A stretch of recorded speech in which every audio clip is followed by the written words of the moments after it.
Era Día de las Madres. Mi yerno gritó frente a sus 12 nietos, con la voz pastosa por la cerveza y la arrogancia. «Vieja, nadie la invitó. No coma de a gratis en mi casa. Yo tengo 72 años. Soy panadera jubilada. Me llamo Socorro».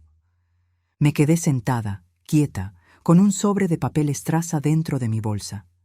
Dejé que el silencio cayera sobre el patio como una piedra lanzada a un pozo profundo. Y entonces me levanté despacio, sin prisa, porque las mujeres que se pasaron la vida entera despertándose a las 4 de la mañana para amasar el pan no le tienen miedo a nada que grite fuerte.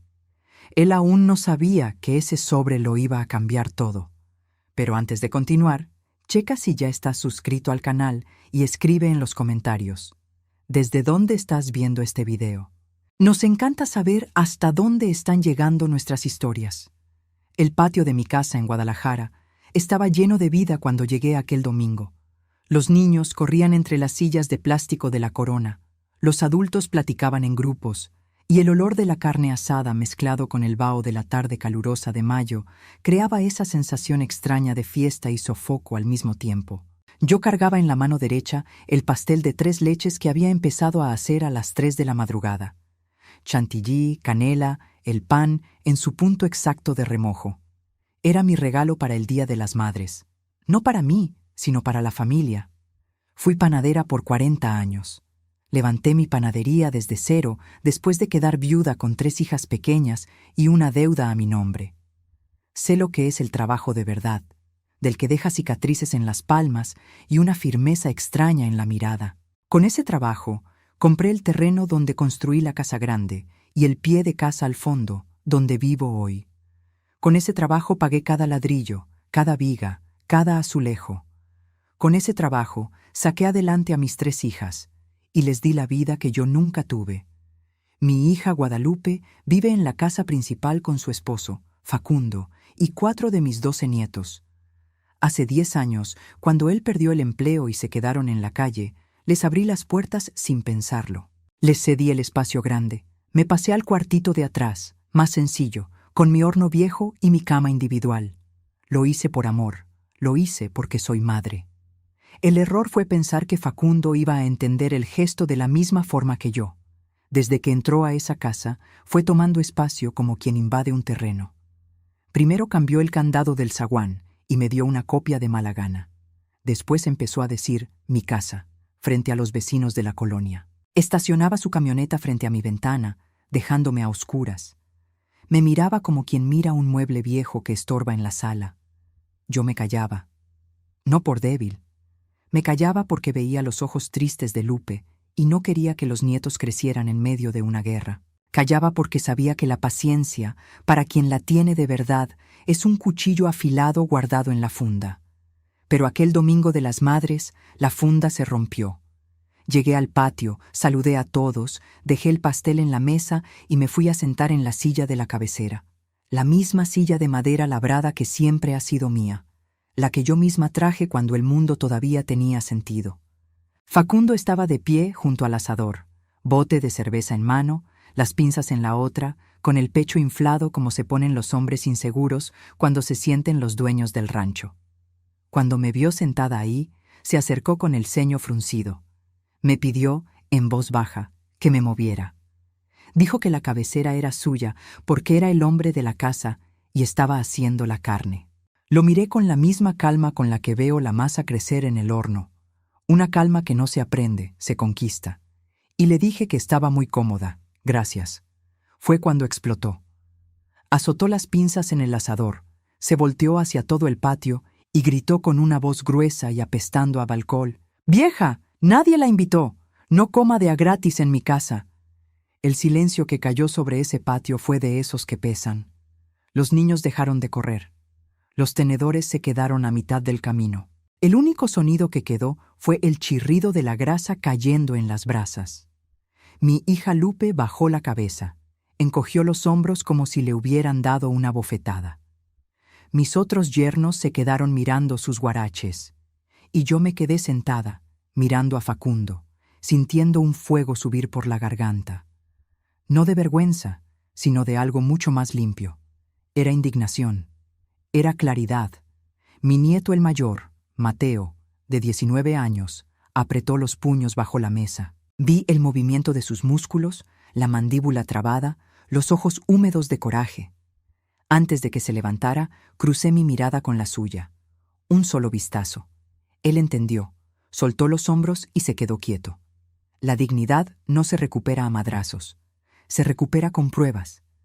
Me levanté despacio, me alisé la falda, apoyé las manos en la mesa de madera, la misma mesa que compré hace 30 años con el dinero de miles de bolillos vendidos, y empecé a caminar por el patio.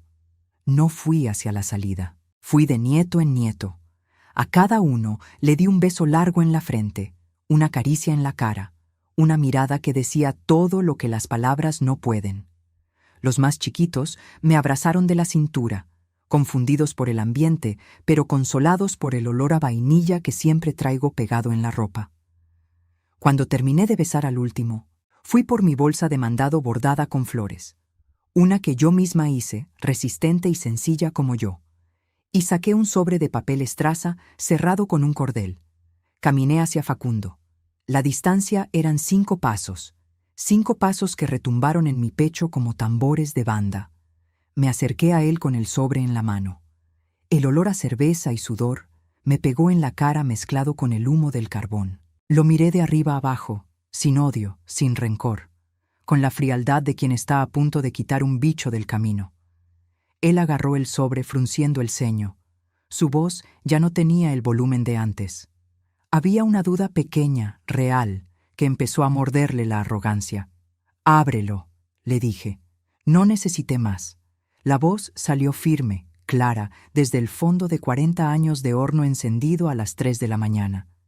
Desamarró el cordel con dedos torpes, sacó 3 hojas grapadas. Arriba, el sello de la notaría, la del licenciado Castañeda, un hombre de palabra que cuidó mis papeles con el mismo cuidado con que yo cuidaba mis conchas. La primera hoja era la escritura actualizada de la propiedad. Terreno, casa principal, cuartos traseros, patio y hasta el árbol de mango del centro. Todo registrado a nombre de Socorro, viuda, propietaria absoluta. Facundo siempre pensó, por su soberbia, que al mudarse aquí y pagar un par de recibos de luz ya tenía derechos sobre el lugar. Nunca se molestó en revisar. Nunca se preocupó porque pensó que yo era una vieja que no sabía de esas cosas. En la segunda hoja fue donde se le fue el color de la cara. Era una notificación formal de desalojo, redactada por el abogado, con mi firma abajo en letras redondas y firmes. 30 días para desocupar la casa, sacar sus tiliches y entregar las llaves. En caso de no hacerlo, orden judicial con apoyo de la policía estatal. Vi cómo se le movía la manzana de Adán. Vi el bote de cerveza resbalar de su mano y caer al piso con un ruido metálico, la espuma dorada bañándole los pies sin que él se moviera. Las manos que sostenían las pinzas como si fueran un cetro, ahora sostenían esos papeles con la fragilidad de quien agarra su propio fracaso. Parece que hubo una confusión con los invitados de hoy, dije, alzando la voz para que todos escucharan. Usted me dijo que yo comía de a gratis en su casa. El papel que tiene en las manos aclara de quién es el techo que lo cubre y el suelo que pisa. Y le aviso que el tiempo de vivir de a gratis en mi casa se acabó. No esperé respuesta. Di la vuelta, agarré mi bolsa, me la colgué al brazo y caminé por el pasillo hacia la calle. Dejé atrás la comida, el pastel de 3 leches, el olor de la carne. Dejé atrás 10 años de aguantar desplantes disfrazados de gratitud. Cuando el zaguán de metal se cerró tras de mí y el sol de la tarde me pegó en la cara, sentí una ligereza que no sentía hace décadas. Cada paso en la banqueta, rota, era un paso de regreso a mí misma. Caminé unas cuadras hasta el Parque Central y entré a una cafetería pequeña llamada El Grano de Oro. El olor a café recién tostado siempre me calma los nervios. Me senté junto a la ventana. Pedí un café de olla bien cargado y un vaso de agua. Cuando el mesero, con esa voz de lástima que usan para los viejitos, me sugirió un té de manzanilla para los nervios, lo miré a los ojos con una sonrisa y le pedí exactamente lo que quería. Parpadeó 2 veces y fue por él. Mientras esperaba, saqué mi libreta de pasta negra. No era un diario, era mi libro de cuentas. Páginas llenas de columnas azules impecables, con manchas de extracto de vainilla en las orillas. Ahí estaban mis ahorros, mis inversiones, el dinero que recibí cuando vendí la maquinaria de la panadería. Facundo siempre creyó que yo vivía de la pura pensión del bienestar y de las migajas que él me daba para los gastos. Jamás preguntó qué había hecho con décadas de trabajo. Jamás preguntó por qué me veía como un mueble más. Ese fue el error de su vida. Pasé el dedo por las columnas, le di un trago al café caliente y empecé a planear los siguientes 30 días con la precisión de quien hornea 100 piezas de pan. Cada paso tenía una hora. No habría gritos. No habría pleitos en el patio. Solo acciones concretas, limpias y silenciosas, como la levadura que trabaja la masa sin que nadie la vea. Me desperté a las 4 de la mañana el lunes. El reloj interno de panadera nunca se descompone. En la oscuridad de mi cuarto, preparé mi café en la estufa, me senté con mi libreta y revisé el plan. A las 7 en punto estaba frente a la ferretería de Don Chente, un hombre que me conoce de toda la vida. Compré un cerrojo de acero pesado y una caja de tornillos largos. Me ofreció mandar a un muchacho a instalarlo. Le agradecí con una sonrisa y le dije que mis manos todavía sabían usar el desarmador. Regresé a mi cuarto y pasé una hora taladrando la madera y fijando el cerrojo. El clic metálico de la tranca al cerrar fue mi primera declaración de independencia. Nadie iba a entrar a mi espacio sin permiso. A las 9 tomé el camión al centro. En las oficinas de la compañía de cable e internet, mientras la señorita me miraba con esa paciencia exagerada, presenté mi INE, puse voz firme y pedí la cancelación inmediata de todos los paquetes de canales de fútbol y el internet de alta velocidad de la casa principal. Firmé, guardé mi comprobante y salí de ahí. En la CFE fue un poco más tardado, pero ser la dueña absoluta me abrió las puertas. Pedí una reducción técnica de la carga del medidor de la casa grande. El empleado me explicó, acomodándose los lentes, que con esa reducción, si alguien prendía el aire acondicionado y la regadera eléctrica al mismo tiempo, los fusibles no iban a aguantar. Le agradecí la explicación y firmé. Era exactamente la trampa que quería poner. Volví a la casa por la tarde. El sol ya caía y el patio estaba callado. Los nietos en la escuela, Lupe en el mandado, y Facundo seguramente en el billar de la esquina fingiendo que buscaba chamba. Me encerré en mi cuarto, eché el cerrojo de acero y me senté junto a la ventana con mis moldes de hojalata para limpiarlos. Moldes viejos, de estrella, redondos. Les pasé el trapo despacio, sacándoles brillo mientras esperaba que se hiciera de noche. A las 6 escuché el motor ruidoso de la camioneta estacionándose de golpe. Zaguán abriéndose. Pasos pesados. Seguí limpiando un molde sin cambiar el ritmo de mi respiración. 10 minutos después, la casa entera tembló con los primeros gritos. Facundo había prendido la pantalla gigante que sacó a pagos en el Electra para ver las noticias y se encontró con una pantalla azul pidiendo código de servicio. Seguramente intentó conectar su celular al Wi-Fi y vio que la red ya no existía. No vino a reclamarme. El papel del desalojo todavía le quemaba la memoria y sabía que cualquier paso en falso me daba el derecho de llamar a la patrulla por acoso. Así que se desquitó con las cosas. Azotó una puerta, luego hubo silencio. Una hora después, el calor de la tarde en Guadalajara se puso insoportable y prendió el aire acondicionado del cuarto. Unos minutos después, fiel a su rutina de quien exige lujos que no paga, se metió a bañar con agua caliente. El interruptor saltó. La casa grande se quedó a oscuras de un solo golpe. Mi pequeño ventilador de aspas siguió girando. Mi radio de pilas siguió murmurando un bolero viejo de los Panchos. Sonreí sola en mi cuarto iluminado. La receta estaba saliendo tal como la planeé. A las 8 de la noche tocaron a mi puerta. No eran los golpes de Facundo, eran los nudillos de mi hija. Abrí el cerrojo y encontré a Lupe del otro lado. Ojos hinchados, hombros caídos. Parecía 10 años más vieja. La invité a pasar. Se sentó en la única silla de madera que tengo. Me dijo que Facundo estaba furioso, que la luz se iba cada que querían prender el aire, que los niños tenían calor y estaban asustados en la oscuridad, que por favor lo pensara. La miré con todo el amor de madre, pero también con la firmeza de quien sabe que para curar una herida infectada hay que limpiar profundo, aunque duela. Le dije que los niños podían salirse al patio a tomar el fresco, como hacía ella de chiquita, que podían leer un libro con una vela. Lo que no iba a hacer era seguir pagándole los lujos a un hombre que me insultó en mi propia mesa. Lupe se tapó la cara y lloró. Me preguntó si de veras iba a echar a su familia a la calle. Me acerqué, le puse la mano en el hombro. Le dije las palabras exactas. A ella y a mis nietos nunca les faltaría techo. Esta casa era tan de ella como mía, pero el tiempo de Facundo aquí se había acabado.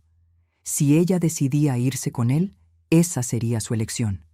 Su cruz, no la mía. Yo ya había cargado la mía levantando esas paredes, ladrillo por ladrillo. No supo qué decir. Se quedó callada un rato. Luego se levantó, me dio un beso frío en el cachete y se regresó a la oscuridad de la casa grande. Me dolió verla salir así, pero sabía que era necesario. El veneno de la sumisión no se cura con abrazos tibios. A la tarde siguiente, cuando Facundo se salió, recibí una visita distinta. Mateo cruzó el patio, vio el cerrojo nuevo y sonrió de lado. Pasó, le saqué una rebanada del pastel de 3 leches que sobró del domingo y nos sentamos a platicar. Mateo tiene 19 años, pero vivir en esa casa lo hizo madurar a la mala. Tiene la mirada inteligente y las manos grandes de su abuelo, al que no conoció. Le expliqué todo.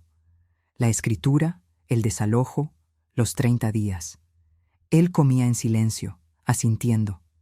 Me contó que su papá había pateado una silla en la cocina cuando se fue la luz, que había dicho, con rabia, que antes de irse iba a arrancar la tubería de cobre y romper los vidrios, que si la casa no era suya, la iba a dejar en ruinas. No me sorprendió. Los cobardes siempre atacan las cosas cuando ya no pueden dominar a las personas. Puse mi mano arrugada sobre la suya y le pedí que fuera mis ojos y oídos. Si su papá intentaba romper algo, que me avisara. Tenía a la policía a una llamada y no iba a dudar en usarla. Mateo apretó los labios y asintió con seriedad. No voy a dejar que destruya su casa, abuela. Cuente conmigo. En ese momento hicimos un pacto silencioso. Facundo creía que controlaba a la familia a gritos, pero la lealtad de verdad no se impone. Se gana, y él nunca supo cómo. Los días siguientes fueron una guerra fría de nervios. Facundo intentó asustarme con tonterías de niño berrinchudo. Una tarde estacionó la camioneta de reversa, pegadita a la puerta de mi cuarto, bloqueando mi salida. Esperaba que yo saliera a rogarle que moviera el mueble. En lugar de eso, abrí mi libreta negra, busqué el número de vialidad y llamé. Reporté un vehículo bloqueando una salida de emergencia en propiedad privada. A la mañana siguiente, un oficial le dejó una multa amarilla en el parabrisas. Facundo tuvo que mover la camioneta refunfuñando, sin mirarme. Otro sábado intentó sacarme de quicio prendiendo el estéreo de la troca a todo volumen, con la ventana abierta justo frente a mi ventana. Salí con calma, desenrollé la manguera verde y me puse a regar el árbol de mango, apuntando el chorro de modo que la brisa llevara una lluvia constante directo al interior de su camioneta. Salió brincando del asiento mojado para cerrar el vidrio y apagar el ruido. Yo seguí regando las raíces, tarareando un bolero. Cada vez que prendía el aire con la regadera, la casa quedaba a oscuras. Cada vez que quería ver un partido, la pantalla negra lo obligaba a ver su realidad. Sus comodidades se apagaban una por una, y el espacio que llamaba su reino se le encogía como una soga al cuello. En el día 28, el cielo amaneció gris y pesado, de esos que prometen tormenta de verano en Jalisco, pero se quedan amenazando toda la tarde. El calor estaba pegajoso. Yo estaba en mi mecedora bajo la sombra del mango, con mi caja de galletas danesas, esa de metal azul que uso hace años para guardar cosas, y con mi libreta sobre las piernas. Dentro de la lata había 25 papeles doblados, con una liga, pagos de deudas, documentos firmados con la letra fea de Facundo. Durante 5 años, él le pidió dinero prestado a prestamistas del barrio, a la Caja Popular, hasta a los de las refacciones, todo para pagar apuestas, borracheras y la facha de un hombre que no podía sostener. Cuando los cobradores venían a tocar a mi puerta buscándolo, yo los recibía mientras él dormía la cruda. Negocié con ellos con ayuda del licenciado Castañeda. Pagué cada peso en efectivo con los ahorros de mi panadería. Compré las deudas de mi yerno. Guardé cada papelito firmado dentro de la lata de galletas, en el estante de mi closet, esperando el día. Ese día había llegado. A las 6 de la tarde escuché la camioneta frenar en seco. Pasos pesados. Luego la voz de Facundo en el patio, ronca de coraje, ordenándole a Lupe que hiciera las maletas de los niños. Decía que no se iba a quedar ni un minuto más a esperar que la suegra mandara a la policía, que se largaban todos en ese momento. Lupe lloraba junto a la puerta de la cocina, diciendo que no tenían a dónde ir, que los niños estaban a mitad del año escolar, que por favor hablara conmigo, que me pidiera perdón. Él la agarró del brazo con fuerza. Antes de que yo diera un paso, una sombra se puso en medio.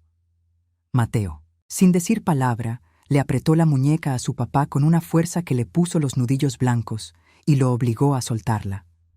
Luego lo empujó tantito hacia atrás, marcando una línea en el cemento del patio. Lupe, llorando, se metió con los niños chicos. Nos quedamos los tres en el patio, Facundo jadeando, Mateo con los puños cerrados y yo agarrando mi libreta y mi lata de galletas. Facundo abrió los brazos, me llamó serpiente, dijo que se iba y se llevaba a su familia porque eran suyos. Lo dejé terminar. Luego le dije que no tan rápido. Abrí la lata con un clic suave. Saqué el fajo de papeles y los dejé caer sobre la mesa de madera, la misma donde me había humillado semanas atrás. El golpe seco de las hojas en la madera sonó en todo el patio. Él se acercó con desconfianza. Empezó a leer, y vi cómo se ponía pálido en segundos. Eran los pagarés, su firma en tinta azul, 25 veces. Y el total, una cifra que no pagaría ni trabajando 3 vidas seguidas. Le expliqué con calma lo que hice. Que cuando los prestamistas vinieron a mi puerta, yo pagué. Que ahora yo era su única acreedora. Que la camioneta, que puso como garantía en uno de esos préstamos hace 3 años, me pertenecía legalmente. Facundo intentó hablar. Las palabras se le atoraron. Entonces le di la única opción: agarrar su maleta, cruzar el zaguán, dejar las llaves de la troca y de la casa sobre la mesa y no volver nunca. A cambio, yo guardaba los papeles y no iba al juzgado a pedir el embargo de su sueldo inexistente, ni a demandarlo por fraude. La camioneta sería el pago por los 10 años de renta, agua y luz que consumió de a gratis bajo mi techo. El silencio fue absoluto, solo el zumbido de una mosca en el asador frío.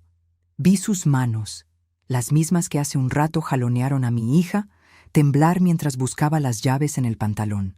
El metal tintineó con un sonido agudo y derrotado.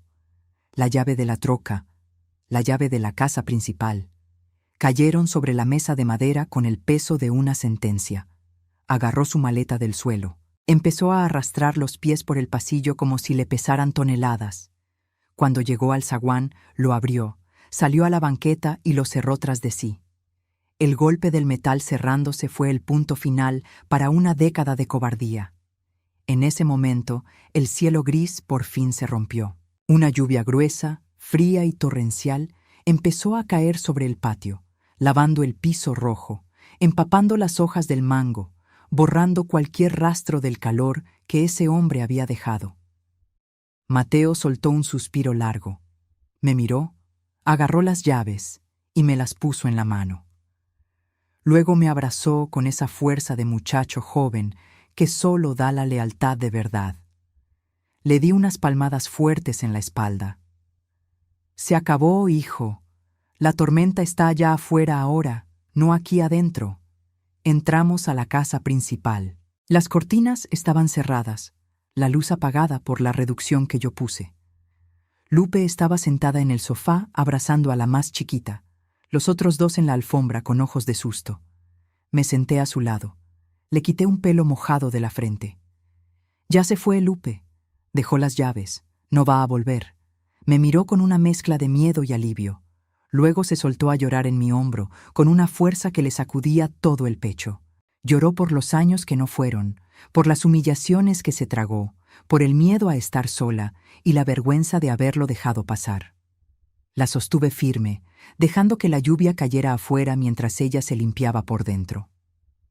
Solo le dije una cosa al oído: que llorara todo lo que necesitara ese día, pero que a partir de mañana, en esa casa no se derramaría ni una lágrima más por un hombre que no supiera el valor de las mujeres que tiene al lado. Y así fue. La transformación no fue magia, fue como el pan. Tomó su tiempo con el calor adecuado. A la mañana siguiente fui a la CFE y a la oficina del cable. Restablecí todo, pero a mi nombre y bajo mis reglas. Reuní a Lupe y a Mateo en la cocina y dejé claro que la casa funcionaría bajo el principio de la responsabilidad compartida. Lupe tenía miedo. No trabajaba desde hacía 15 años. No sabía cómo iba a mantener a los hijos sin la sombra de Facundo. Esa misma tarde fui a mi cuarto, saqué mi colección de moldes de hojalata y los llevé a la cocina de la casa grande. Los puse sobre la barra de granito, prendí el radio y le puse un delantal blanco. Arremángate, Lupe. El miedo no paga los recibos, el trabajo sí. Tienes mi sangre. Las mujeres de esta familia sabemos sacar dinero hasta del polvo de la harina. Empecé a enseñarle lo que levantó mi panadería, a sentir la temperatura de la masa con los dedos, a medir el fermento al tanteo, a entender que la paciencia es el ingrediente más caro. Al principio le temblaban las manos y quemó 2 tandas de polvorones, pero con las semanas vi cómo bajaba los hombros. Amasar se volvió su terapia. Sacar el pan del horno le devolvió la confianza en que podía crear cosas buenas. Empezamos vendiendo pasteles y pan de caja a los vecinos, luego a 2 cafeterías del centro. El olor a vainilla, canela y mantequilla tostada reemplazó para siempre el olor a humedad y cerveza barata que Facundo había dejado en las paredes. Un mes después, compré una libreta nueva, de pasta roja. Se la entregué a Lupe después de cenar. Le dije que ahí iba a anotar cada peso que entrara y saliera, que el amor propio de una mujer empieza por saber cuánto vale su trabajo y no depender del bolsillo de nadie para alimentar a sus hijos. Agarró la libreta con las 2 manos. En sus ojos había un brillo nuevo, la determinación que yo reconocí porque una vez fue la mía, cuando quedé viuda a los 40, con 3 hijas y un horno por prender. Mateo se hizo un hombre derecho. Le entregué las llaves de la camioneta de su papá, no como regalo, sino como herramienta. Él hace las entregas de los pasteles de su mamá en la mañana y en la tarde consiguió chamba transportando material para la ferretería de Don Chente. Verlo salir por el zaguán saludándome me llena el pecho de un orgullo que no tiene palabras. Él rompió la cadena. La noticia de lo que pasó con Facundo corrió por la familia como reguero de pólvora, aunque yo nunca di explicaciones. Mis otros 2 yernos, los mismos que se quedaron mirando sus zapatos cuando él me gritaba, empezaron a llegar a las comidas familiares con los mejores cortes de carne sin que nadie se los pidiera. Entran al patio, me saludan con un beso respetuoso y esperan a que yo les diga dónde sentarse. Nadie más se volvió a acercar a la silla de madera labrada en la cabecera. Ese lugar es mío, y todos saben lo que pasa con quien intenta tomar lo que no le pertenece. No me volví una tirana. Sigo siendo la abuela que hace galletas de mantequilla y besa a sus 12 nietos. Pero ese amor ahora tiene una barrera invisible de autoridad que nadie se atreve a cruzar. Hoy es domingo, 6 meses después de aquel Día de las Madres. El sol del mediodía calienta el patio con una luz dorada y tranquila. El asador está prendido otra vez, pero ahora el olor es de familia de verdad, de paz recuperada. Los 12 nietos corren jugando a las escondidas alrededor de mi cuarto, que ahora uso para leer y descansar, porque mi lugar principal volvió a ser el corazón de esta casa. Lupe está en la cocina sacando un pastel de chocolate enorme de mis viejos moldes de hojalata. Se escucha su risa, una risa alta y libre que se contagia. Mateo y los otros yernos cuidan el asador bromeando entre ellos sin levantar la voz más de la cuenta. Cuelgo mi bolsa bordada con flores en el respaldo de mi silla, justo en la cabecera de la mesa larga. Saco mi radio de pilas, lo pongo sobre el mantel de cuadros, le subo al volumen a un bolero suave que acompaña el ruido de los platos. Me siento despacio, alisando la tela de mi vestido floreado. Miro mi obra. No hablo solo de la casa de ladrillo o del terreno, hablo de mi familia. Estaban a punto de perderse bajo el mando de un hombre pequeño, y yo necesité usar el fuego de mi propia dignidad para quemar la mala hierba y dejar que la tierra respirara otra vez. Miro mis manos arrugadas, con los nudillos gruesos por décadas de madrugadas, amasando en soledad.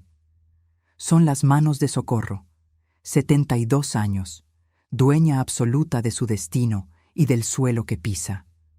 Las mujeres fuertes no se apagan con la edad, simplemente dejan de hacer ruido, para enseñarle al mundo que quien es dueño del fuego nunca le va a tener miedo a las cenizas. Ahora, si te gustó esta historia, dale clic a suscribirse y dime en los comentarios, ¿qué parte te dejó con el ojo cuadrado?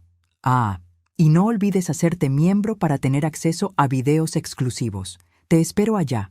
¿Te gustaría que adapte alguna otra historia o que profundice en algún detalle cultural de esta versión? Tal de esta versión, tal de esta versión, tal de esta versión, tal de esta versión, tal de esta versión, tal de esta versión, tal de esta versión, tal de esta versión, tal de esta versión, tal de esta versión, tal de esta versión, tal de esta versión, tal de esta versión, tal de esta versión, tal de esta versión, tal de esta versión, tal de esta versión.